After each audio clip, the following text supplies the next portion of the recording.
I can.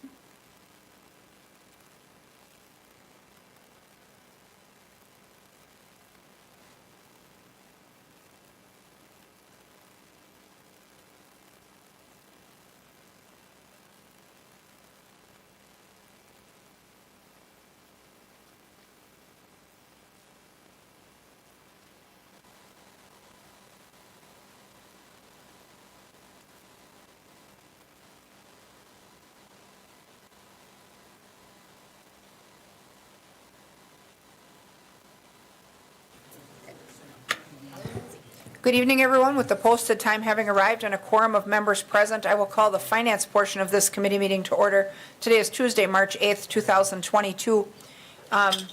We have approximately 9 items for finance, and then at 5:45 we will convene a joint session with the Wasa Water Commission. So we'll get right to our agenda today. We so far do not have any members present on WebEx, so we will voice vote our actions for today.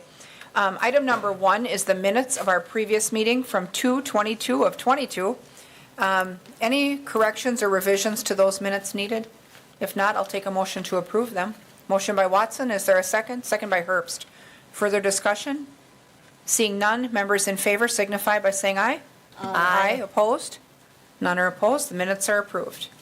Item number 2 is discussion and possible action regarding the meal per diem rates and the professional development policy. And you'll see that as part of our changeover to Workday, there's a proposal to make a process that has formerly been a paper-driven process, paperless, and a recommendation that we true up the rates that we use for those meal reimbursements. Mary Ann, do you have anything to add on that item, or? No. Okay. Committee members, any questions on that adjustment, on the policy or on the per diem for the meals? If not, is there a motion to approve them? Motion by Watson, second by Martins. Further discussion? Seeing none, members in favor signify by saying aye. Aye. Opposed? None are opposed. That item carries as well. Item number 3 is discussion and possible action authorizing the execution of an airport ground lease for Keith Matthews. This one has previously been to the Airport Commission. They're recommending approval, and this hangar developer would use the standard ground lease that all the other hangar owners have. We don't have the airport manager on with us tonight, but there's really no difference between this one and all of the other ones that exist out there, and those hangar owners pay property tax on their hangars. Any questions on that item at all? If not, is there a motion to approve the ground lease for Matthews? Motion by Herbst, second by Martins. Questions? Seeing none, members in favor signify by saying aye. Aye. Opposed? None are opposed. That item passes as well. Item number 4 is discussion and possible action authorizing the execution of an airport ground lease for MDB Ventures LLC. Same exact situation. The Airport Commission is also recommending approval of this one, which will also function on a standard lease. Do we have a motion to approve that one? Motion by Herbst, is there a second? Second by Martins. Questions? Seeing none, members in favor signify by saying aye. Aye. Opposed? None are opposed. That motion carries. Item number 5 is discussion and possible action regarding a budget modification for the sidewalk construction contract.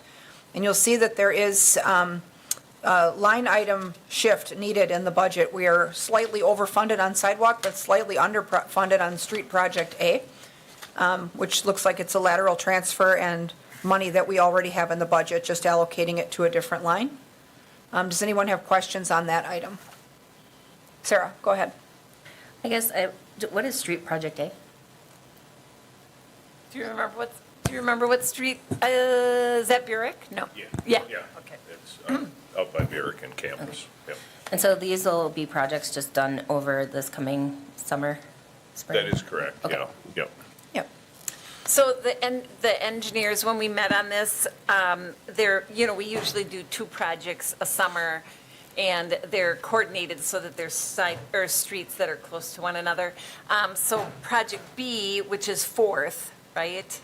4th Avenue. Yeah. And 4th Street. Yep. Yep. So if we use the bids that have come in so far, and we take those rates and apply them to the work, it looks like we might be short on that project, but I think they were going to bid it so that Fourth Street was kind of like an alternate or something that we could carve out if we were way over budget. And/or bring back to the committee to see if you still wanted us to go forward with the projects and, let's say, up the borrowing, because these are funded 100% through debt proceeds. So we just kind of wanted to give you the heads up that we might be over budget on that project B, and there would not be sufficient surplus in A to cover that, as well as the sidewalk project. Okay, good to know. All right. So with that, do we have a motion to approve the transfer of funds between or sidewalk construction and Project A? Motion by Herbst, is there a second? Second by Watson. Further discussion and questions? Seeing none, members in favor signify by saying aye. Aye. Aye, opposed? None are opposed, that item carries as well. That brings us to item number 6, which is discussion and possible action regarding a modification to the recycling fund. Let me just shift over to that one. And that one also is a line item transfer within the current budget of existing dollars, correct? Right, and this is the 2021 budget, not 2022, so really just clearing up So the. balancing out what we spent versus what we have in the. Yes. To balance? Yep. Okay, go ahead, Sarah. Is there any, thing that jumped out at you that caused this? No, Imbalance? it actually is a smaller deficit transfer than we did last year. I think last year's was $125,000. So we've been trying to do a better job of projecting the expenses. It's always hard because leaf pickup, takes place late October, November. And so by the time, and we've been short-staffed in the Public Works Department, so getting all of the expenses, which a lot of the expenses is really just moving money from one pocket to the other, because a big portion of the cost of leaf pickup is using rolling stock, so it's that hourly rate that we're charging ourselves. So it really is a matter of just shuffling the money from the general fund to cover the expenses that really are showing up in the recycling fund. But it's better than it was last year, so each year we're trying to refine the budget a little bit better. So the recycling fund includes not only the cans, bottles, but also the leaf and Yes, refuse? it's really 3 activities: the curbside recycling, the leaf pickup, and the yard waste site. So those are the 3 activities included in that fund. Okay. So with that, do we have a motion to approve the recycling fund transfer? We have a motion by Watson, second by Martins. Further discussion? Seeing none, members in favor signify by saying aye. Aye, opposed? None are opposed, that item carries as well. Then we have item number 7, which is discussion and possible action regarding a budget modification for the leaf baler contract. And I believe that one is also authorizing a sole source for the leaf baler contractor. Is that correct? I see that in here? Yeah, you did this at a previous meeting, but then when we came to work on the resolution, we realized that we had not anticipated the rent increase in the 2022 budget. So For the this equipment? is for the equipment. Okay. So if you recall, they want to purchase a new leaf baler, and this is Bauman, and basically needed to adjust our lease to cover the cost. I think it's not fixed in stone. If they can reduce the rate, they will, but. But up to the 6,000 Yes. that we see? Yep. Okay.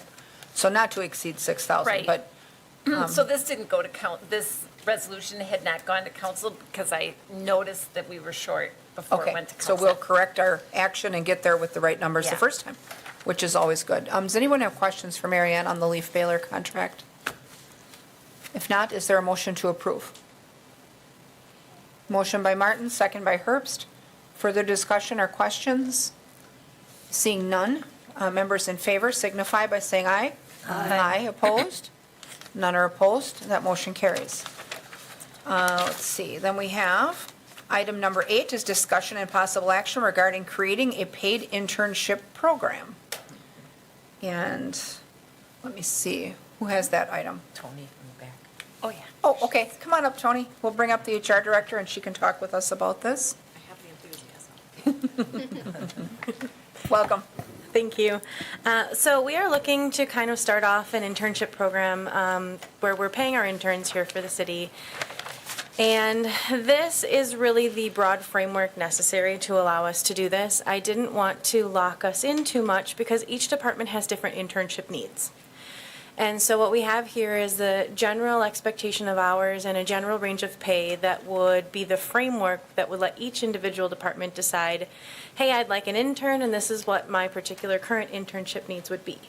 They could be project-based. For example, depending upon what the usage looks like, I could be looking at an intern to run a digitizing project in the Human Resources Department. Or it could be more job-based where, for example, we currently have a mechanic student who could continue on as an intern to develop the skills needed to be an equipment service operator for us in the future. So really, the goal for this program is just to allow departments to use interns as they need to. So the funding request would allow us to have 2 to 3 interns, depending upon the nature of the work they're doing. The harder the work, the more we'll pay them. That would be 2 or 3 people full-time for an entire year. If we have needs that are shorter, we could have more.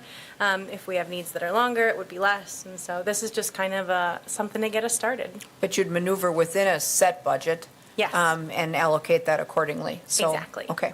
Kind of similar to how we use our community service officers, where Sure. instead of us saying you can hire 5 community service officers, we say this is the amount of money that you have towards this position, and you can hire a lot of them for a few hours, you can hire two of them for a bunch of hours, and you can use that money as needed. Sure. I think that flexibility is important too within the different departments. Committee members, any questions for Tony about that item? If not, is there a motion to approve the creation of the internship program? Oh, Sarah, you had a question? Go ahead. I just wondered, in the packet, is there like a budget that, or any kind of resolution that's, I believe the budget request was for $25,000. It would be in the fiscal impact portion of the staff memo. oh, okay. Okay, let me look. The fiscal impact, the staff memo isn't in the packet, or is it? I don't see it. Oh, my apologies. I believe it was $25,000. I can confirm that. Okay.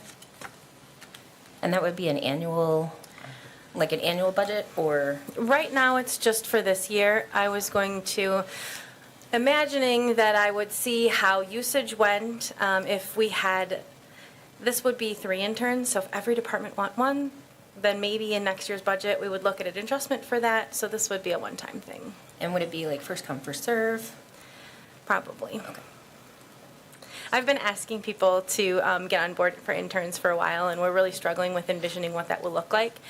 So I was hoping with developing this, as soon as this went before council, I've had a bunch of interest. So the police department are talking about how they could use it. Motor pool is talking. The mayor and I both had ideas as well. So if everybody comes at once, we'll prioritize what's the best use for the community as well as the city. If there's not a lot of interest, then we'd result to first come, first serve. Okay, go ahead, Sarah. And then pay for the intern, is there a standard pay across divisions, or it would be market-based based on where they're employed? We were looking at, I think in the staff memo, I said something like it was 15 to 20. Okay. And that was depending upon the nature of the work. Because, for example, the project that I'm thinking of would be a graduate student intern, and so we'd be looking at paying higher.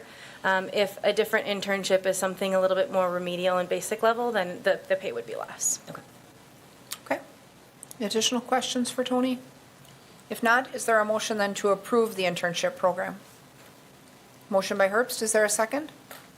Second by Martins. Go ahead, Sarah. So since the memo's not in here, where was the money going to be allocated from? I'm not sure. Tony, did you have a funding source for that?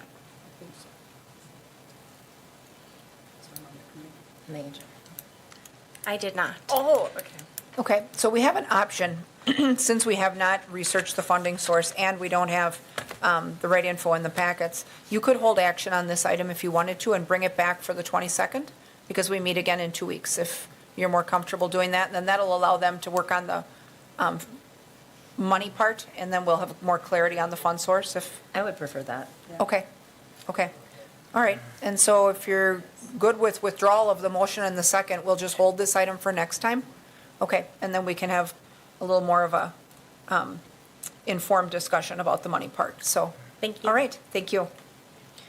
Item number 9 is discussion and possible action regarding a budget modification for bottled water. And you'll recall that at the last council, at the committee of the whole, actually, we were talking about short-term solutions, interim solutions, long-term solutions, all sorts of things to address PFAS. And one of the things that the mayor had brought forward is that she had been approached, I believe, by the emergency management director offering to procure pallets of bottled water that could be distributed by social service agencies in the community if we wished to acquire those.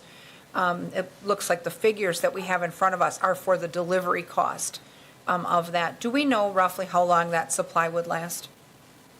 Go ahead, Mayor. It actually, it depends on how many people are showing up. If we were doing a calculation of the most underserved folks in our community, the health department puts that at about 4,000. And then these pallets, if we got both of them, would serve for about, I think it's between a month and a half and 2 months. So, but that's assuming everybody is going to get it. So, not Or want everyone, it. yes, Yes, yeah, not yes. everybody has, but this would be an option for folks. Do we know how they're doing with their existing supply? Because they had a first supply. Is there some of that still available? They've been rocking through it. I don't have exactly that number on how quickly, but they've been giving it out. So Okay. it's steady. Okay. So there is interest, and the emergency management director did verify that the water that he would source is properly filtered and packaged so that it would not contain PFAS, right? Either in the He did. bottle or the water? Nope, yep, he did that. And it's federally sourced, so they also did that. Okay. All right, and was the fund source for this plan to be American Rescue Plan as well? Or how are we, where was the fund source? We didn't have a funding source, so the transfer is from contingency now. Okay. So contingency for 13,200. Right. Okay, committee members. Dawn, go ahead. I have, first of all, one of the comments that I have is that in the resolution that we could also purchase filtered water for similar or less cost from other vendors. Why aren't we doing that rather than having to pay $13,200 for shipping? Do we have other vendors queued up? We looked into see how much it would cost to purchase our own water. So that's for comparison, and if that's the direction this body wants to go, then we can do that. Okay. We were doing our diligence there. Okay, and I have a few more other things. Sure, go ahead. Madam Chair. Yep. First of all, I guess we need to make sure that all this water is NSF 53. And they say, sure, the water's purified, the bottled water, whatever, same thing I have here. I'm sure it has PFAS in it. I'm not worried about it, I'm still kicking. But I'd like to know who are our audience? I mean, I guess I'd like to have somebody define the problem, because our water is safe. We are in the realm of the 70 parts per trillion.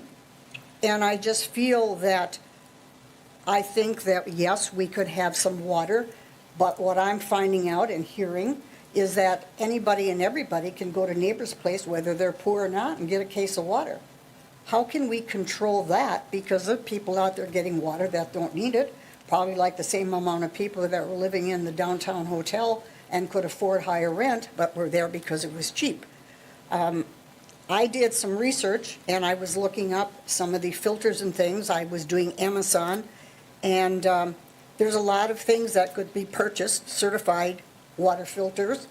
Prices sometimes go anywhere from $19.99 to $26.02. They can go to $216.74, and I have about 10 different sources, pictures, or whatever. But I will tell you, these prices are a lot less. I can't imagine that people that want them wouldn't have a problem paying for them. And I guess when we had this meeting on March 1st, we did this for the city to have people here to make comments. Well, it was just a handful of people, but we had to do a nighttime meeting. And it just appears that people like to complain, but when it comes right down to it, we give them the opportunity to be here, they don't show up. So I don't know, I just feel that paying $13,200 for shipping to get pallets of water up here is just a waste of money. Do we have any Thank you. indication? Thank you.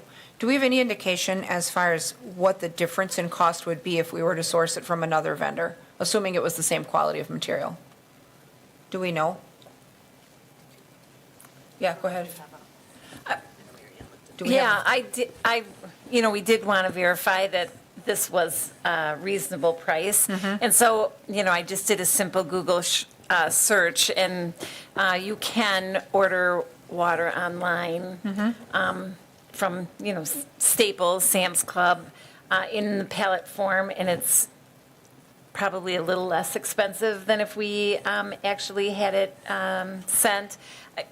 It said it was filtered water. I didn't do any research to see whether it met the PFAS. I was just trying to do some quick due diligence to make sure we weren't paying twice the cost to ship than it would have cost if we just ordered it from someone else. So, I assumed we would do some additional research before the order was actually placed, but now I forgot what the question was. I'm Well, sorry. how much less, I guess, from Oh, another yeah, vendor? it was close to the cost. So I mean, if it's the difference between 10 and 13, that's one thing, but if it's Yeah. the difference between 3 and 13, that's No, something it else, was so. in the realm between $10,000 and $13,000. Okay, I think Sarah and then Dawn. And it came in 2 days if you Okay. ordered it from Staples. Okay, go ahead, Sarah. I guess my, I'm in favor of purchasing this water for people that need it or feel that they need it, right? I guess my question would be, could we have it be you can spend up to $13,200 for the same quality? Like, make sure that the quality is there, but if it costs less to ship it and purchase it from another vendor, then we could do it. Sure, so you could approve an amount, and then they could locate the source, whether it's this particular vendor or whether it's another vendor, but But not not to go exceed over, the yep. 13.2? Okay. I think the situation we find ourselves in is, we've got locally approximately 10,000 water customers, but, they all have, varying levels of concern about the situation. Just in the, and we may hear different feedback from within the 11 different aldermanic districts. And certain neighborhoods may feel way different about this than others. I've not had a lot of, I would say, concern where people are looking for an immediate alternative source. They are excited about the new plant opening with a solution in place sooner than later, but they've not been, I think I've had 1 or 2 people out of my neighborhood that have really wanted an alternative source in the interim. But I think we find ourselves in a position where what we have partially, based on the reaction that's happened here, is really a crisis of confidence in our utility. And so, I think that, we have, and we'll talk about this when we bring the Water Commission up, there's solutions, short-term solutions that range anywhere from, 13,000 to 2 million. And I think, doing nothing is probably not an option. $2 million may not be an option, but the right answer is probably somewhere in the middle. Because even if it's a percentage of our users, say you have 10,000 water customers, if 1,500 of those folks are really, really concerned and very worried about using it, and they're worried about baby formula, and they're worried about, using it for cooking and consumption, I think that we should not dismiss those concerns. I think people that are concerned are genuinely concerned, and I think that the last thing we want is to minimize their fears. If others are content to, use what we're delivering at the faucet, and that then mitigates some of the need for a short-term solution for those customers, I think that's completely fine. People are up to make their own choices, but, I certainly could see if this supply, if they're giving it out at Neighbor's Place, and this supply will, get us a couple months, regardless of, where they get it from, based on price, I think that brings us just that much closer to that plant open date. I don't feel, based on the costs of the other options I've seen, this doesn't seem to be extremely excessive. Mayor? Yep, I also just want to let you know, so I searched, I knew I heard from Phil Rupmeester today. So the Neighbor's Place received another shipment of water today. They also explored purchasing water through Sam's Club and found that the cost would be about $160 per pallet, or $2,600 per load, which is 16 pallets. So that's another option that he's been exploring that we could look to. So if you did an up to a certain point, I'm glad you mentioned that we shouldn't dismiss folks' concerns about the water. I think our goal as policymakers is to ensure that people have the information that they need to make their own decisions about their health. And if they don't have the means to access it, we give them that option. So that is what I have to say about that. So thank you. Okay. And that was one of the things we talked about in the committee of the whole was that, from a funding standpoint, the finance committee obviously has a lot more latitude with financing that stuff as far as how it gets funded versus using utility revenue. Where often there's case studies necessary from the PSC and things to approve certain amounts. So, I think that we are better equipped to fund any sort of, rapid response in this committee than what the commission would be. Committee members, how do you feel about this particular purchase? Sarah? I would still want to ensure that if it is done through Sam's Club, that quality is the same. I mean, That we verify that Yeah. the source and the container are yeah, as, it's decent, filtered that are and, yeah. PFAS-free. yes. Okay. Go ahead, Mike? Yeah, I'm going to agree with Sarah there on that. Definitely, if we can source the water from a better place, for less money, or get more water for our money, I really like that a lot. If it's purified water, if it's PFAS free, that's I think that's essential. But I don't think that, as policymakers, we can really make a determination if a person is worthy or not to receive the water. I think it's an excellent idea to use the neighbor's place as a distribution hub because they've got that logistical capability to distribute the water. But I don't think that we don't have to, it's not our job to figure out if a person needs the water or not. If they're a utility customer and they feel that the water makes them feel better about using the utility, we need to supply them the water. I think until we get a longer-term solution on board, it's certainly a sensible approach. Alder Killian, if you want to come up. Welcome. Thank you. And I think that, Alder Martins had a good point about just identifying needs and satisfying them, and we should do that for the whole community. I'd also like to clarify that, emotional benefits are important, and so are functional benefits in a product.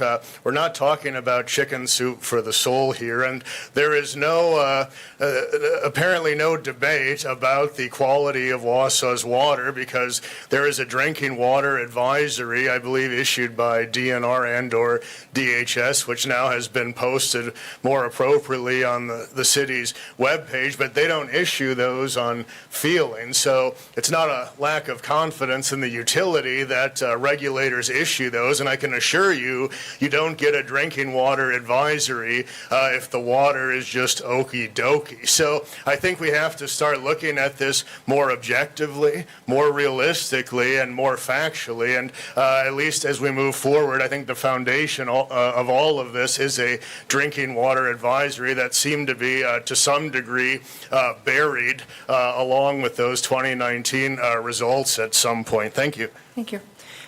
With regard to the advisory memo, I know there's been some question on that since there was some recent media coverage of the advisory. Wasn't the advisory memo expected all along back to the date when you had the press conference? I thought that was a part of the DNR's process, that you do the testing and that, you report out to the public, but the report out included a public notice, right? So it's not a new advisory, it's the same advisory that you were trying to explain in the Yes. press conference, is that? Yep, that's the legally required advisory.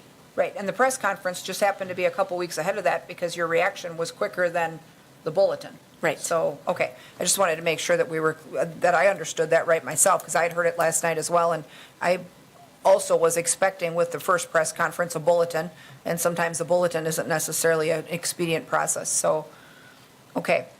So with that, does anyone else have comment to make about the water purchase?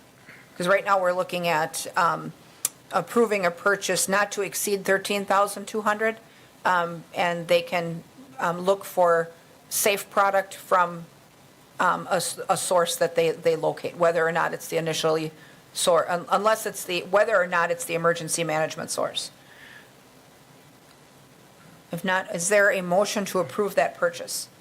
Motion by Watson, is there a second? Second by Martins. And so Further, we don't have to change the resolution at all for it to just be sourced.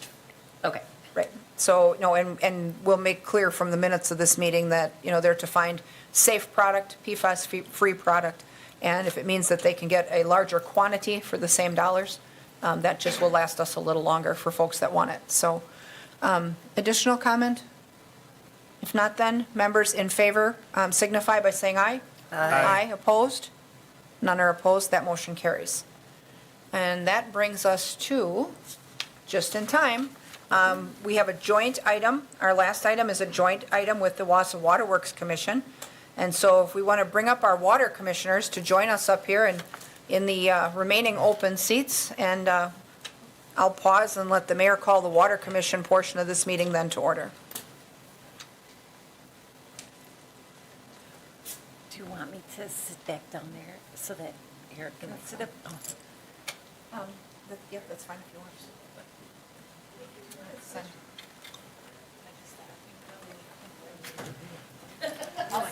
Eric, did you want to switch seats with Mary Ann for this portion? Okay.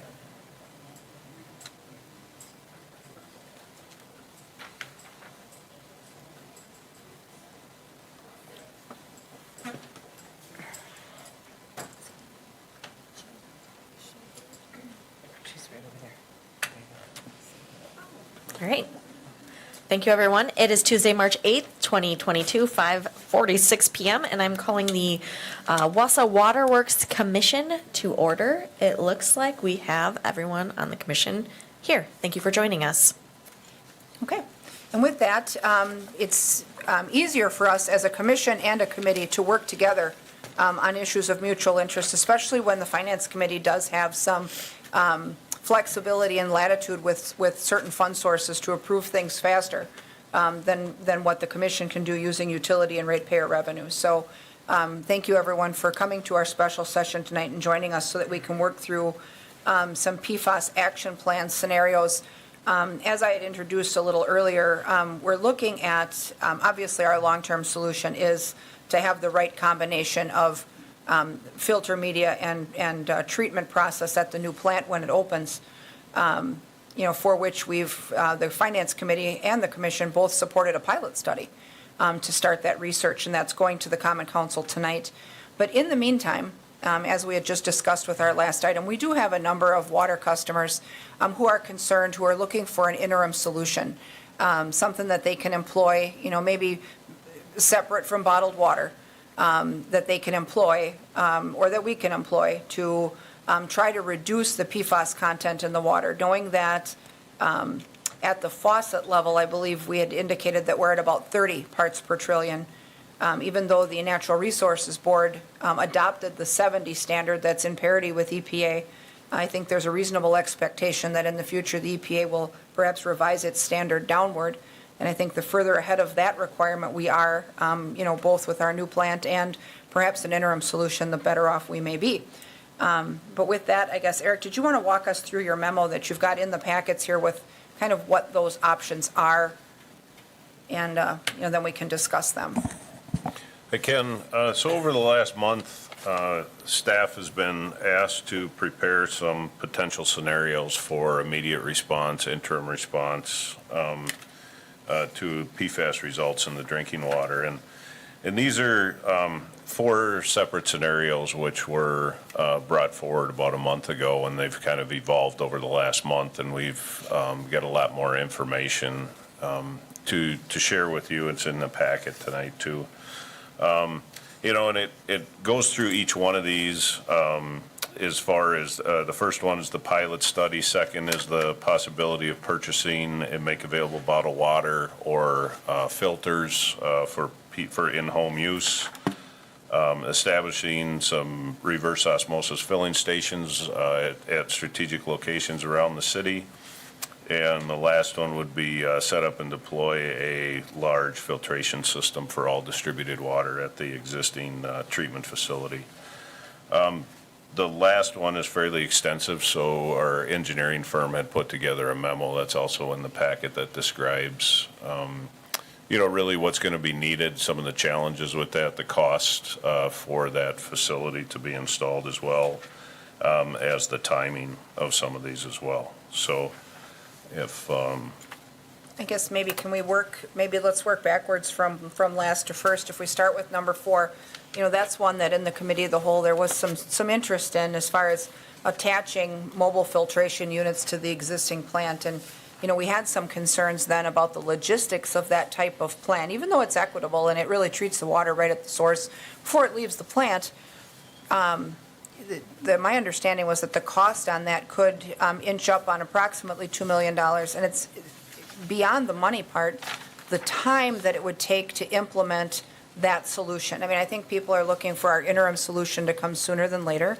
And if it's something that's going to take us, 2 or 3 months to pull together, if it needs approval from DNR or PSC, if it needs, testing once this item is introduced into the sanitation of the water process, can we even roll this out long enough to be effective? I mean, the one thing, when we look at cost to benefit analysis, if we spend $2 million on something that's basically going to run, by the time it gets rolled out, run for 4 weeks and then become moot, there has to be a better way, I feel like. Where are we at with the logistics on this larger filter solution?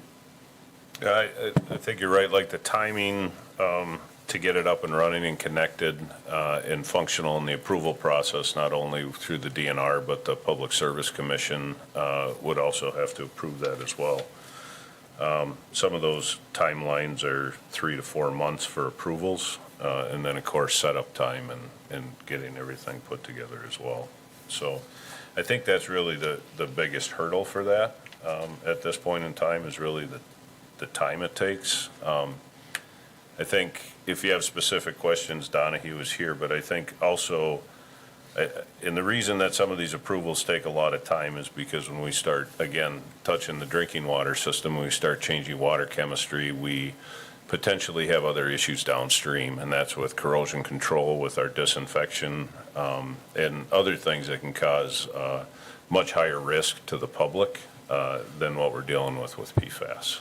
And so, I guess I want to point out, yes, we do care about the downstream effects, so we want to look at that. But I also have talked to the governor's office, the DNR, and they have told me that they will expedite approvals through the PSC and the DNR on these rapid response strategies if we need them. I don't know what that timeline looks like, but it will be not as long as 2 months.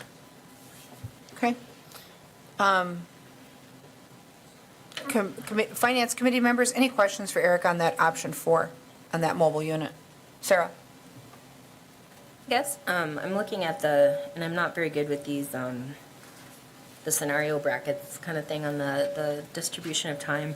So if they could be accelerated, I mean, when could it actually get, going and start filtering? Because right now you sort of guesstimate, 6 weeks for approval from the DNR and. Hi, Mike Gerbitz with Donahue. Hi, Mike. And one of the authors of the memo here. And I have hard copies. I know that it was a late addition to your packet, so I do have some hard copies if anybody wants them. In the memo, and I think this is what you're looking at on page 3, thank you. On page 3, there's kind of a schedule and a range of implementation or commissioning dates. They range from 16 weeks to, I think we show 23 weeks, from authorization to commissioning. And this is, I think, our intention was really to present kind of the range of best-case scenarios.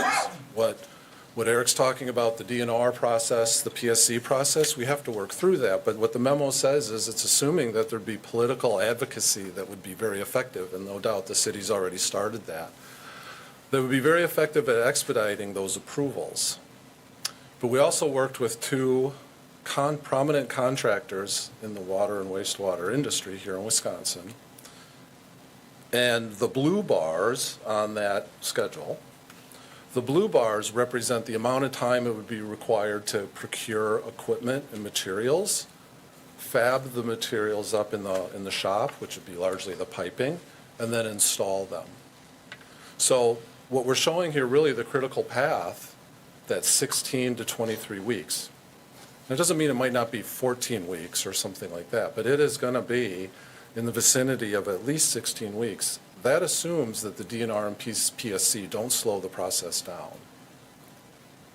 I guess I'm most concerned about the chemistry testing because, if we inject something into the mix that impacts corrosion control and that brings up something like lead levels, then we have a way bigger problem. And so is part of this, 16 to 23 weeks is 4 to 6 months basically. Is some of that length of time the chem testing or is it just the approvals? It's really independent of the approvals. So the approvals, we're assuming would fit within the schedule that we're showing here. Those blue bars are independent of any testing. It's really the amount of time, with the supply shortages that we're facing today, it's very hard to source this material and it takes a while.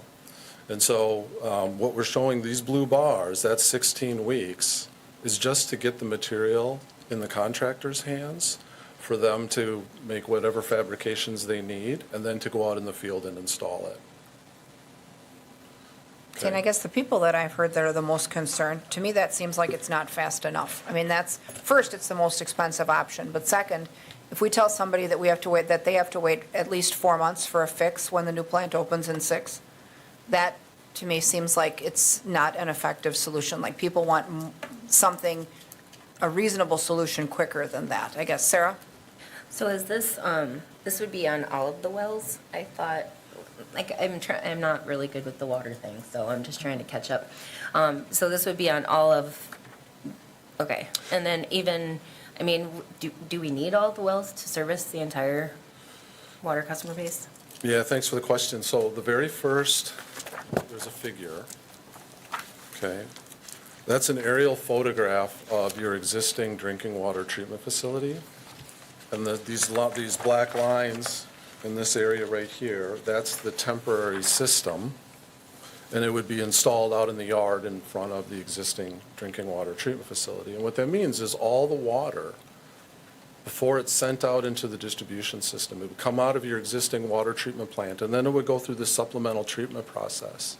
The PFAS would be removed in those, how many do we have there? 6 different vessels. The PFAS would be removed there, and then it would be sent out into the distribution system. So there'd be one system at the existing drinking water treatment facility treating all the water that goes out to the system. It's the ultimate equitable solution. There's no doubt about it. And we told these contractors that this would be an emergency project. We expect the city would deem it an emergency project. How quickly could they source material, fabricate it, and get it installed? And this is what they came back And with. 16 weeks was the best number. Yeah. Wow. I have some folks on Water Commission that have questions. Mr. Sure. Robinson.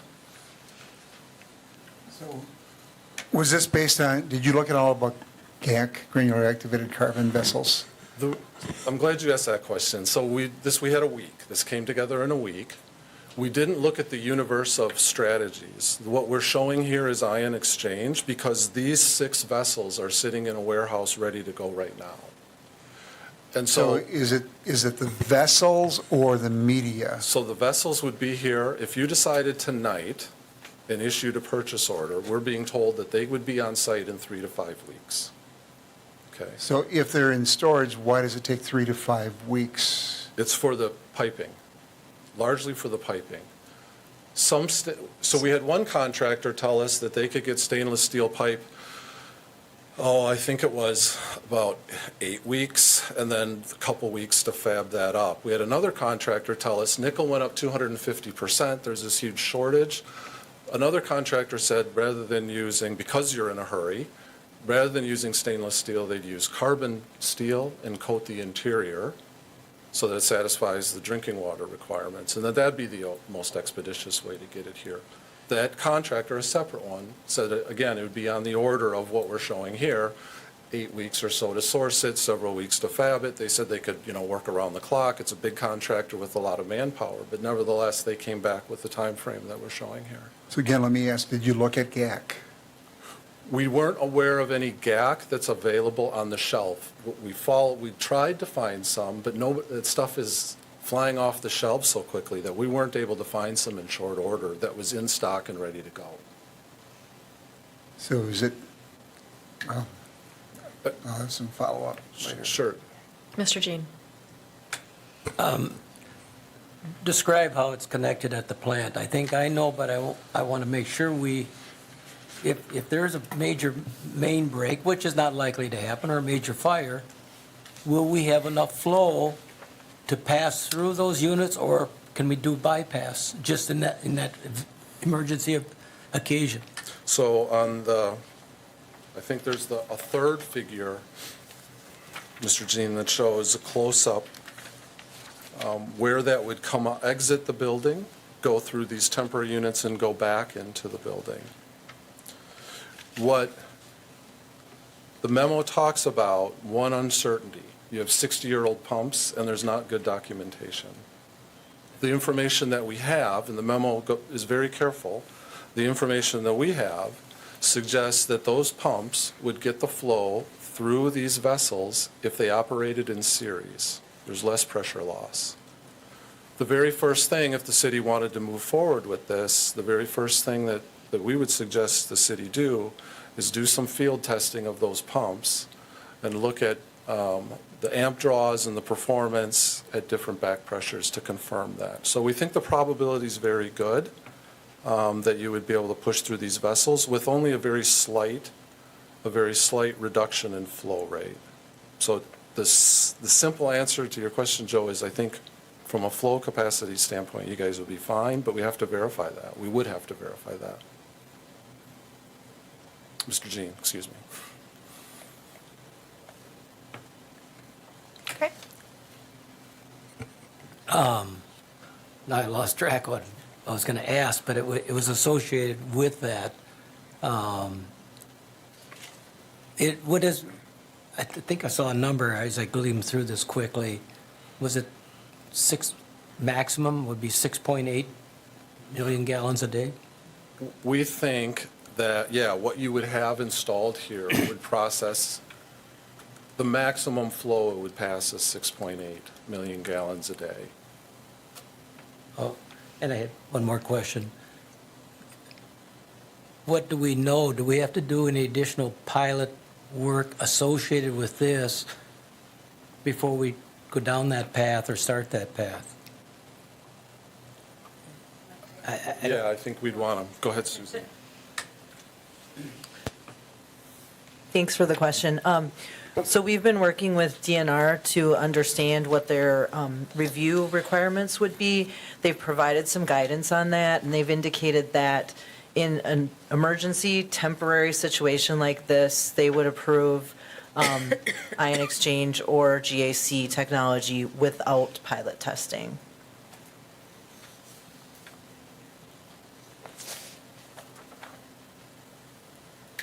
Mr. Robinson, if I could go back to your GAC question, I just want to clarify that this wasn't intended to maybe look at the universe of temporary solutions. We found one that was in stock and that could be here very quickly. But it appears that the critical path or the thing that is driving schedule isn't the availability of vessels. It's all the interconnected components to, actually make a full-scale installation. So there might be GAC available, but I don't know that would save any time. You would still need all that connective piping. So the construction is the bugaboo. It's the construction. And what we're showing here, again, just to reiterate, those blue bars that are the critical path that take it to 16 to 23 months, that's just for construction. That already assumes that the advocacy with the department and PSC, DNR and PSC, is going to provide those expedited approvals that you would need. So the schedule's not driven by the regulatory process. If the regulatory process takes longer than what we're showing here, it's only going to delay this. We really did. The effort was to give you kind of a very realistic understanding of how quickly, this is not a small system, how quickly a 5 MGD up to 7 MGD in round numbers, how quickly that could be procured and installed. Okay. And the costs that are in here, we're attempting to kind of define. A lot of times we want to come with the ceiling of costs. What we're really trying to illustrate here, or attempting to provide for you guys, is kind of to bracket the costs. Okay, from the ceiling to the floor. The real cost is probably somewhere in between there. Can I ask, I know that we had talked to a company about mobile GAC filters. What's the stopping there? What's stopping us from using that? They told us they could roll in a week. Yeah. I'm not sure, we'd be happy to talk to them. I'm not sure how they were connecting those mobile units into your distribution system, and it takes pressure to get through the system and back out. It takes connective piping. I'm not entirely sure how they were going to do that. Be happy to talk to them. Okay. I don't know if you had a chance to talk Evoqua. Evoqua is one. We are working with Evoqua. Okay. That's who we were working with on this. Okay. And that's the venue that gave you the 16-week earliest? That's the vendor? It was Evoqua with two large contractors. Okay.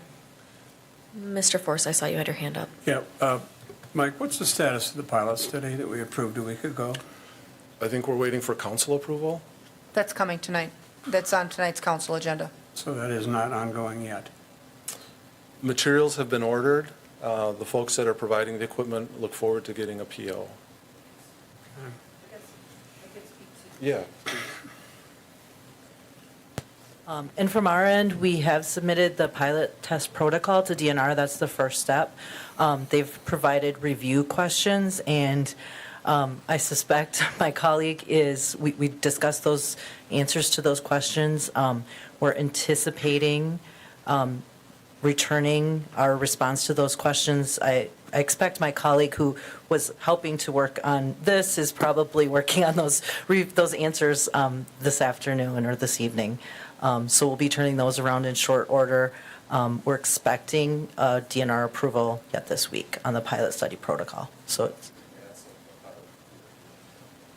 yeah, in advance of the equipment getting here. So things are moving about as quickly as they can. So in your estimation, when will we have results from the pilot study? We'll be getting some preliminary results, some initial results, I would say probably within about a month. That won't be the final answer, but we will have some information. I had another question. Reference was made by someone earlier to 30 parts per trillion PFAS at the tap. Have we done tests at various taps? We did it at the points where the finished water enters the distribution system after the treatment facility. We don't know what the PFAS levels are coming out of our water taps in our homes and businesses. No. Thank you. The anticipation is that we're not losing PFAS out in the system anywhere. So I just wanted to clarify that Yep. those tests have not taken place. that's correct, Jim. Thank you. But if it leaves the plant at 30, there's a reasonable assumption that it arrives at the houses at 30. Yes. Okay. Okay, and so can we then let's back through some of these options. 3 is multiple reverse osmosis filling stations around the city. Yes. Sure, come on up. Hello. I guess I guess I want to say, since I listened to part of the finance committee meeting, that I have heard loud and strong from my residents, do something now. They don't care. They don't believe the water's safe. They don't care that anybody says it's safe. They don't believe it's safe. And since the water advisory came up, I have been taking calls from residents that I don't ever hear from. So, I know that they're very upset. And most of them wanted this equitable thing, and they brought up things. And I will tell you just my personal experience. I just started a job down at Job Center. The landlord, before I started in February, turned off all the water. We're not allowed water there. How many other businesses have turned off the water and people are trying to find bottled water to take in for work? Somebody else went to a restaurant and they said, do you want, some of the poisoned water, or would you like a soda? This is happening around our city. So, there is a confidence problem, and the the faster we move. But I guess my question would be about the portable system, the filtration systems that we talked about a month ago. And I know that I've been in various conversations about that. I guess I didn't understand the answer. So you've looked at that and you've struck that issue, or you haven't looked at it? Because you said at first you didn't, but then you said you did. we talking about distributed? I think that's the system. The mobile filtration systems that come and you hook it up to the plant. We worked with the company that We're getting a head shake from public access. Yeah. Okay, come yeah, up here. public access can't hear. So that's what we were just talking about, is the mobile unit that attaches to the old plant that requires modification of that plant. That was the 16-week soonest. Now, that's what I said, we've got different feelings in different districts. Now, it sounds like the folks that are calling the council president aren't willing to wait 4 months for something to make them feel better about their situation. So, I get that they love that it's an equitable solution because it happens right at the point of exit. But, if we have something else in this array of options that we can put out sooner, would that make more sense? I guess that's the question. So, Well, you do. well, It's number one. And you, earlier in your finance meeting, approved a form of number one, that is bottled water at the neighbor's place.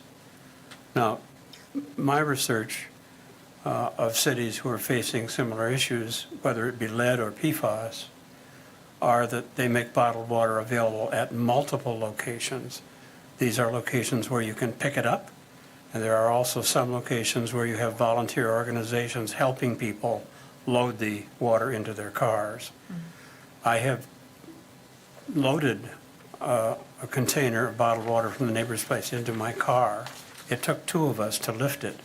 I was unable to deliver it without taking it apart and putting the bottles in paper bags because I couldn't carry the full container. it was too large of a quantity. It's too heavy. It must weigh at least, water weighs 7 pounds a gallon. Yep. So it's a heavy material. My point is, I think we've already talked about many times about a bottled water program to address this issue and to address the issue that was just brought up about people not feeling safe about their water.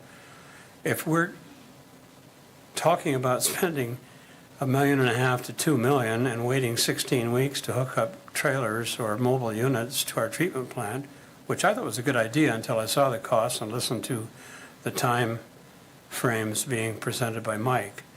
Are we not better off expanding the bottled water effort, spending money there, even though it would exceed the 13.2 that you were talking about earlier? Well, and I think that's the question that we really wanted to attack here is, the bottled water option, bottled water and filter pitcher option is option 2 on the memo.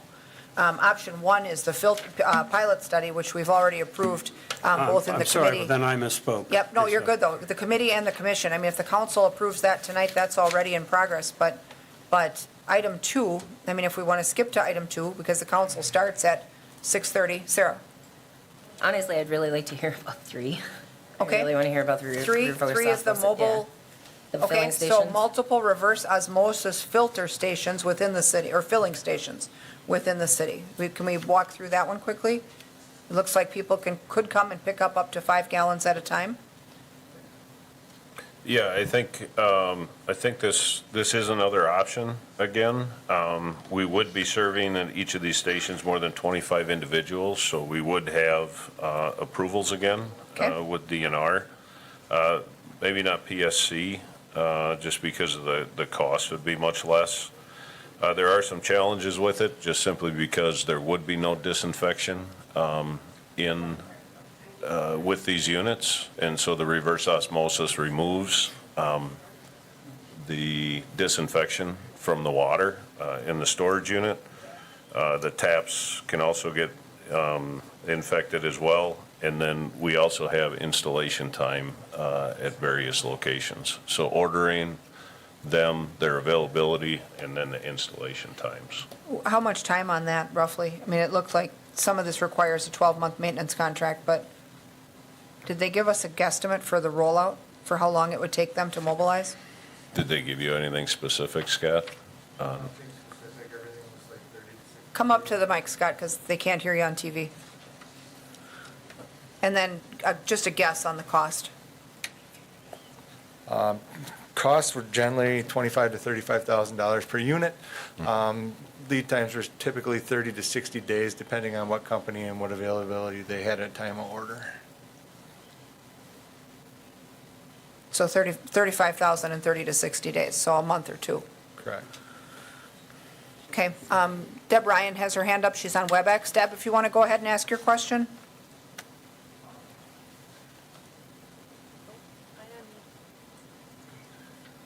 Okay, can you hear me? We can now, go ahead. All right, great. It happens, I have been using Berkey's system for a long time in my home, mainly because of lead. But I'm still using my water from my tap and actually filtering it through the Berkey for the PFOS too. I've also heard about the zero water, where it's a pitcher with a filter in it. And I have one on order, and that's supposed to take care of the PFOS. But I think we're, with the number of people concerned, and I understand the PFOS are the priority right now, but we still have a lot of lead in our waters throughout our neighborhoods, and so that there still is an issue of lead in the long run too. So I do think do we have a definitive what filtering is best if we want to buy something like this in bulk and give options to neighbors So- instead of having to lug water around? Yep, thank you for bringing that up, because we'll bring Scott Bors back up. He's been doing some research on some of these items, and that's one of the suggestions that, I've had only a couple people in my district that were concerned about this, but the one was asking not so much about bottled water, but, is there a filtration device, that works? Because a lot of the devices that you see on store shelves are more about taste of water and not necessarily water quality. And, some do filter certain substances, but they don't all filter PFAS. And so, is there, to me, it seems like this is the fastest option. I mean, obviously, we've got, if we have a couple pickup points for bottled water, but, if there's a pitcher that works, that we know that does it, that's rated for it, is it something where we could source and, I wouldn't start with a 10,000 unit order. I mean, we need to start with a smaller quantity and see what the demand looks like. I mean, there is such a thing as a reorder. So, let's say if, 10% of our water users are concerned enough to modify their usage, is there an item out there that we could maybe get 1,500 of and see what, and distribute those items, and, when we get down to the, when that stock is headed downward, then place a second order or something. Do we have anything like that, Scott? So I did contact 3 companies, and what I proposed was 1,000 purchase. 1,000 unit purchase? Okay. So the Berkey company, they have a travel size, which is a 1.5 gallon unit, a smaller one than Deb probably had here a couple weeks ago. I think that's the one she has. Okay. Okay, go ahead. For $1,000 or 1,000 unit order, they would knock the price down to $241 per unit. They could ship 250 units every 6 to 8 weeks. I did contact Hydrovive, who has a under the sink filter. These are good generally for 6 months is what they're saying. They have an online price of a little over, I believe it was $200.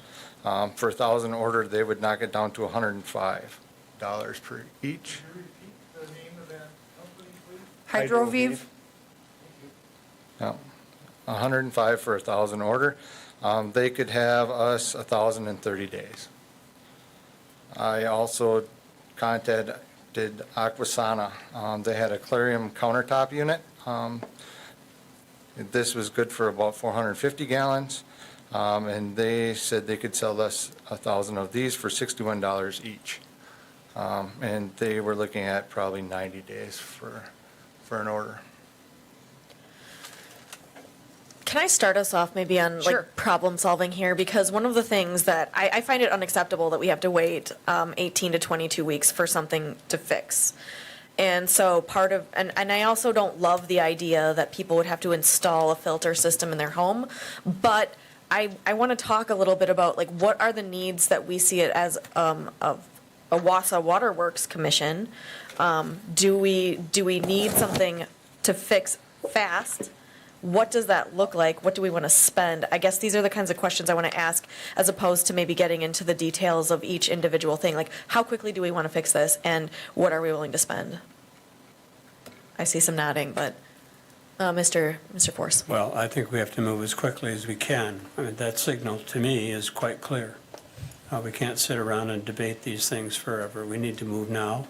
That's why I would advocate upping the ante on bottled water, making it available at more places.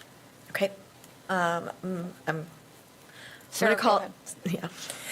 I think it needs to be done quickly. I mean, I guess I'm disappointed to hear that some of the filters and systems take like 3 months, 90 days, that's long. I would like to see something within a month, but I also would like it to be more user-friendly. I like the idea of, pitchers or more bottled water. Right. Do we know that the Berkey actually works? There was some controversy before, some question before, as to whether the Berkey truly filters the appropriate PFAS compounds. I thought we had done some research on whether or not they're filtering both. Are they filtering both items? PFOA and PFOS? They are. Yes, they had sent a certification for Okay, so PFAS. they're, okay. Yep. So, so I mean, if we're at 90 days, which is 3 months on Aquasana, under-the-counter systems are probably more cumbersome for people to install, but 30 days. I mean, that's looking at $105,000 approximately. Mr. Robinson. I guess my position would be to look at bottled water on an interim, continued, short-term solution.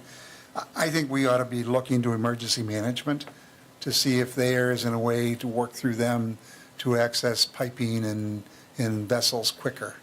I don't know that that's been looked at, but we ought to, use Phil Rentmeester and others. If this were an emergency situation in other cases, there might be the ability to accelerate the delivery of vessels and/or piping. So I would think that would be worth an evaluation. I guess my concern is that we haven't had a chance to even look at this before the meeting tonight because of other meetings, and haven't had a chance to look at it, but I continue to be concerned about at the source or in the home solutions. If you're talking about 1,000 systems, we've got 17,000 housing units in the city. And if you're talking about something under the sink, will landlord let you in? Are there enough plumbers or other people in the community to do it? Can we get the supply in time? I would continue to advocate for looking at a source control. If we've got those vessels, there will be a resale value on those if we're purchasing them. But let's use emergency management to see if we can get any assistance from them in both vessels and time and other supplies. I see Elder Killian waving his hand. Come on up, Welcome you. Phil. Okay.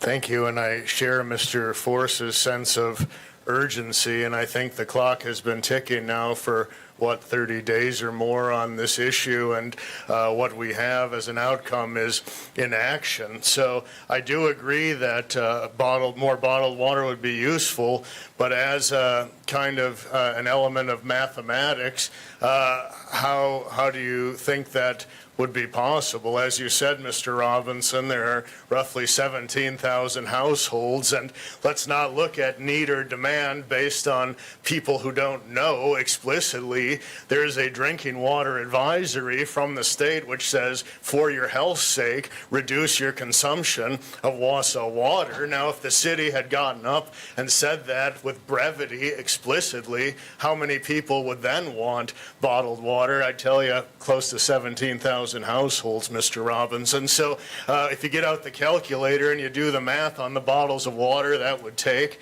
it's really not viable. And I think that's what some regulators may tell you off the cuff. I heard that with French Island and areas like that, the reason regulators were able to intervene aggressively is there was no kind of middle organization. There was no water utility. Those were private wells.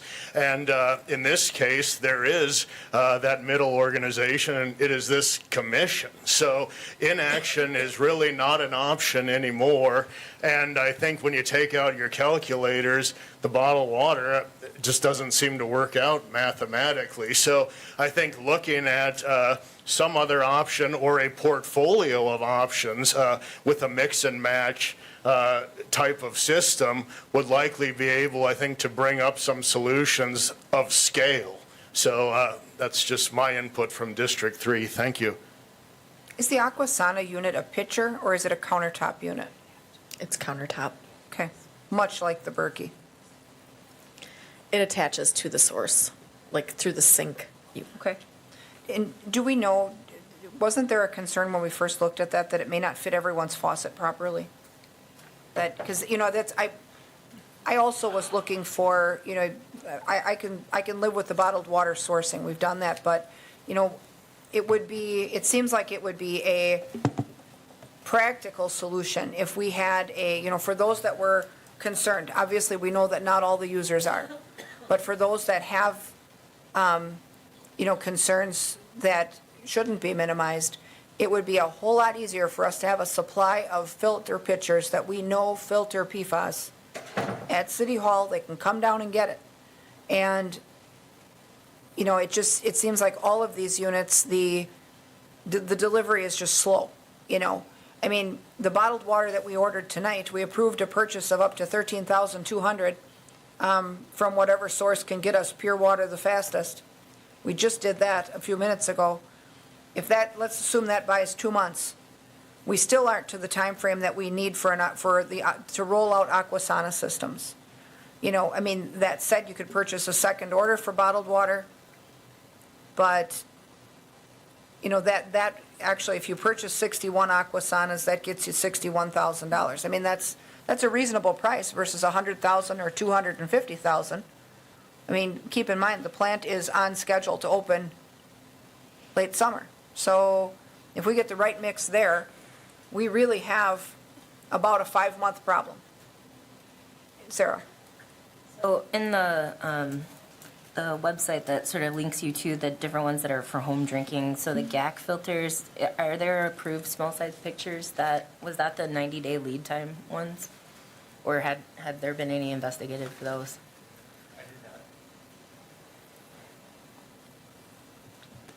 We didn't look into the single use or the short-term use pitchers. There didn't seem to be much interest at the committee of the whole meeting on those items, so.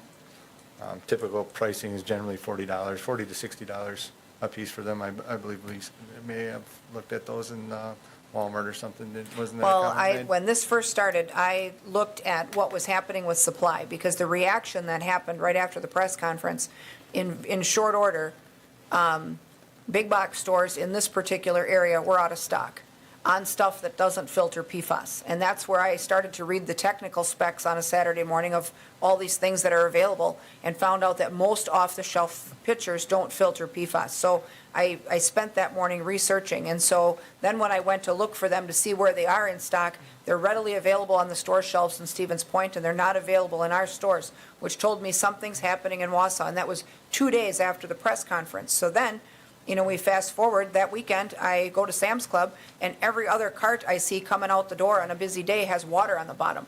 Also tells me something's happening in Wausau. So, you know, that then cause me to think that if there is, widespread concerns with a number of the utility customers, even if it's 10, 15%, we need to address those concerns with some palatable interim solution. And, I just don't feel like we have 4 to 6 months to do it. And if we can do it for less than $2 million, all the better. I mean, that's just where I come down on the whole thing. I'd like to see an interim solution. I don't want to take 4 to 6 months to roll it out. Hoping it doesn't cost $2 million. And, if there's an item that we can distribute, whether it's a countertop unit or a pitcher, that will allay some of these fears, between now and the plant opening date, that really is what we're looking for. The use advisory is about consumption. That the people's concern is about the water they consume. It's about drinking water. It's not about laundry, and it's not about, showering and things like that. It's about drinking water. So, it's not everyone's total usage, it's their physical intake of the water. So that's where I guess I'm looking for a practical solution that can come a little quicker. Sarah? So I guess, like, most of the solutions that I've heard tonight seem more like interim. Like, I don't see a rapid. Rapid, for me, seems like within the next week, 2, something like that. And maybe the rapid solution would be to get these filtered pitchers for people to pick up and have some distribution. But what can we do now? Because, like, That's the I know thing. we have... As a finance committee, we Yeah. have money to spend, but we need some type of movement on what people want to buy. If we're going to fund it with rescue plan funding, which we have, we can approve that right now if somebody makes a motion to order 1,000 of something. But, are we going to sit for 2 more weeks and wait? I mean, indecision is where most of the frustration with the public is coming from.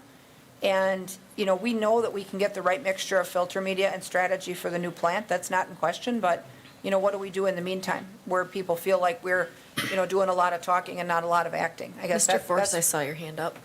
Yeah, I guess I would like to ask about that funding. If I listened properly, the 13.2 came out of contingency funding. I assume that's a fund within the city budget. Well, that's an emergency fund, but we're talking about American Rescue Plan funding, of which the city has got just about 15 million. Well, what is the budget? I mean, I want to point out that my advocacy of bottled water does not ignore the fact that bottled water costs approximately 2,000 times what your tap water costs. Right. It's expensive. But in my view, if you want to do something within a few days, I don't see what the options are other than more bottled water, at least for the time being. Well, and we've approved that order, so that does buy a little time. Well, that's not much if it's just Right. at the neighbor's place, which is only open 4 days a week, not on Fridays. Well, and we could also look at other avenues of distribution as well. Maybe it doesn't all have to be done through them. I think that You know, would be appropriate. so- But I guess, what is the budget here? I mean, do we have $1 million to spend? Do we have 100,000 to spend? I have no idea where the budget is. So when we're evaluating options, I have no idea what the cost is. There's, I guess, one of the American Rescue Plan approved uses is clean water projects. And whether or not that includes emergency measures, I think we would have to ask the finance director. But, do we want to devote, a substantial chunk of our American Rescue Plan funding to this project? Not based on the total amount that we received, but, if these solutions are anywhere between 61,000 and 250, I feel like we have that kind of money. So, not that we want to, I guess, cheap out on a solution, but we need a solution that's effective and reasonable, that doesn't break the bank and take, way too long to implement. Sarah? I guess like Mr. Robinson, I haven't had a chance to really read this, and I guess I want more numbers, and I want something that we can actually act on, because I would love to say, let's do number 3 and approve funding for that, but I don't know what the amount is. I don't know how, if it will be implemented within the time frame we need, but, I mean, if we don't make a decision now, we're pushing it again. Well, that's what I Another feel like 2 we're going to weeks. kick the can down the road. And, yeah, that's not effective. We need to, but I don't think we have enough information to really make the decision. I mean, the only decision we can really make is we could spend about $2.5 million on it at the source, but that wouldn't be done for another 4 months. So it's not going to help today. So I guess, I don't know if there's a way that we can schedule an emergency finance meeting and another joint water commission to discuss this with actual, and have more clear-cut information. Which specific numbers do we want? I guess that's the thing, because, you know, Time frame and money. Like, I just need to know, and then, so on item 3, which is the reverse osmosis.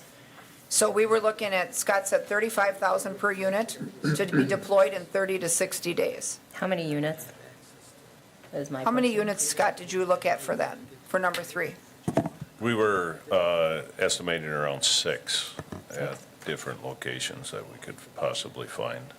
But that was really just kind of a 3, maybe on each side of the river. And then are the bottles provided, so that would be additional expense? No, people would have to bring their own containers to fill up. Okay, because I would like that to be involved in the plan projected amounts. Because I mean, I think if people want to pick up bottles, that should be part of it, included. Joe? If, thank God, COVID has gone down as low as it is, but I don't even think we could even think about doing something with that still loom. And I know it's COVID's gone the right direction. But aside from that, you have to be very careful, because I don't know that we can afford to man those to fill the bottles for them, because you can't have just anybody come in there and turn the spigot and fill their bottles. You better be careful if we go that route. It has to be manned by somebody that knows what they're doing and follow all procedures associated with, there is no cross-contamination. I think your quickest response in the interim, as Jim said and others have said here, is the bottled water. And then in the interim, maybe combining at least a couple different filters that remove PFAS and ordering from different companies to maybe have a strategy, but they would have to be on order. I mean, most of those companies are at least 30 days out, right? So you're looking at 30 to 60 days before they're delivered. And then, Well, and, you know, on the finance committee side, we're managing the cost of the solution, but we're not necessarily designing the solution. So, you know, I don't want to get too far down in the weeds as far as which device it is. I mean, we employ professionals for that. So, you know, would it be an option for us as a committee to earmark a sum of money to be used on a combination of the solutions earmarked in option 2? Whether it be bottled water, or whether it be filter pitchers, or whether it be countertop units. You know, we know that we maybe don't have the ability to man and disinfect those in number 3, and we don't have time for number 4. But, you know, could we earmark a sum of money to get some of this off the ground? I mean, we can certainly recapitalize it if we have to along the way. Is that something we wanted to look at? I think that's a start. I feel urgency here. I think we need to start pushing something. Yeah. Okay. Sarah? Or Mike? Sorry, Mike, go ahead.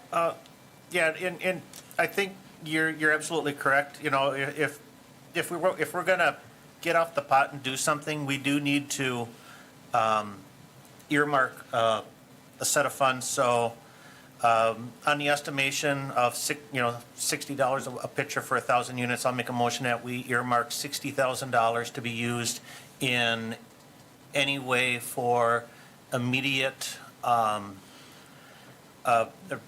mitigation of the PFAS in the municipal water supply, be it bottled water or water pitchers. Okay. Do we have a second to Mr. Martin's motion to earmark 60,000, or allocate $60,000 from American Rescue Plan funding to a combination of bottled water and filter devices? Yes.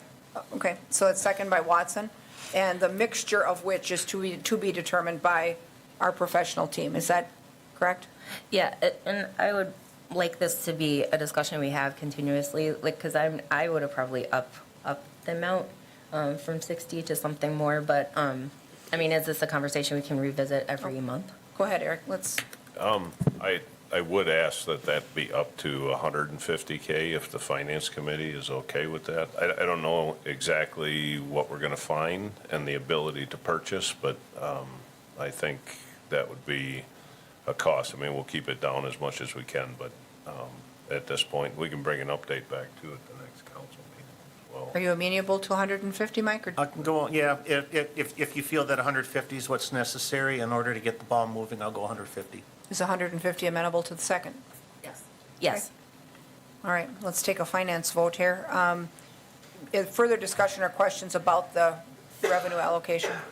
Dawn, go ahead. Thank you, Madam Chair. I just have a comment that I believe it or not, I did a lot of research, and I was on Amazon, and probably like Scott, I did research quite a few of the pictures with the filters in with the NS 573 or whatever, and there were a couple of really good ones, and the prices weren't a lot of money. So if we were going to do a combination, we could get a lot of bang for our buck, at least at that point. But again, I don't know what time frame it would be for delivery, but something to check into. Well, and I think the sooner they can place the order and have the funds, the better.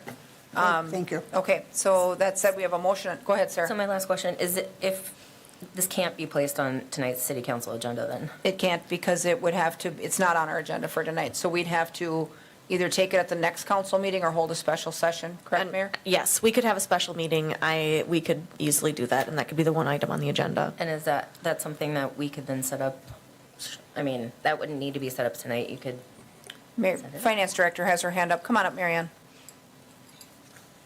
I was just going to suggest, I believe there is a resolution for bottled water for the 13,200. So you could amend that on the floor to change the financing source to ARPA and the dollar amount to $150,000. And then you would be able to accomplish that tonight.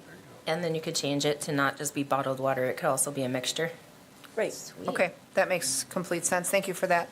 Yes, it- Okay, with that, We'll ask the parliamentarian to confirm. we have a motion and a second on the floor to allocate $150,000 from American Rescue Plan funding to a combination of solutions outlined in item 2 of the memo, which includes in-home filter devices and bottled water. Further discussion or questions? Seeing none, Finance Committee members signify by saying aye. Aye. Aye. I don't know if we need to vote on this since we don't have the source, the funding, the Water Commission, I mean. Okay, Alder Ryan, did you vote? Aye. Aye. Okay, so let the record show then the Water Committee, or the Finance Committee has passed that item unanimously. And Water Commission won't need to act since we're doing the funding? If it's American Rescue Plan funding, it sounds like Yeah. we don't really have jurisdiction over that. Okay. So now the money is there. We just have to figure out the ordering and the logistics. That was the last item on our agenda, so I'll take a Move to motion to adjourn. adjourn from Finance. Motion by Watson, second by Herbst. Members in favor signify by saying aye. Aye. Aye, opposed? Aye. No one ever is. Finance I'll will take- stand adjourned. I'll take a motion to adjourn the Water Commission. Motion by Jean, second by Robinson. All those in favor can signify by saying aye. Aye. Any opposed? All right, we're adjourned. Thank you.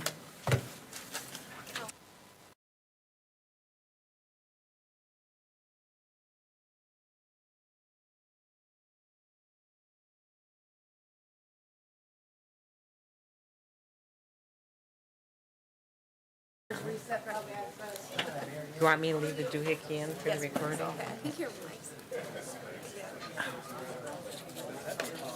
Okay, I gotta get that video pulled up on here. I have it set to that mic is on. Okay. Patty said she.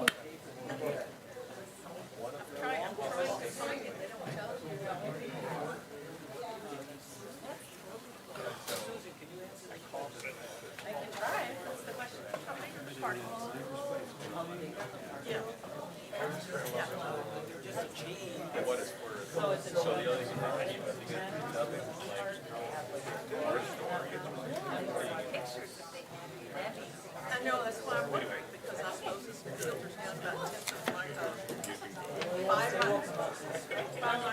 First I suppose this will, but I have a filter system at home that does a tenth of my service better than works on most. And but I just want to read, I have called them and asked them about it, but I'm drinking it, and I'm not worried. Yeah, I would check with them. Well, I have to see if PFAS is on there. Because I know a lot of stuff. Yeah, I mean, it means the NS 75 or 95. Yeah, but I haven't.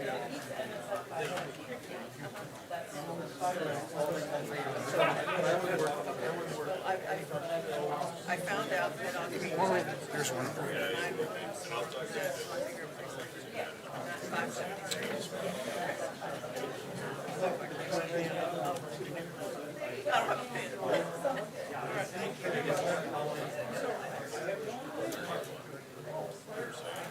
Just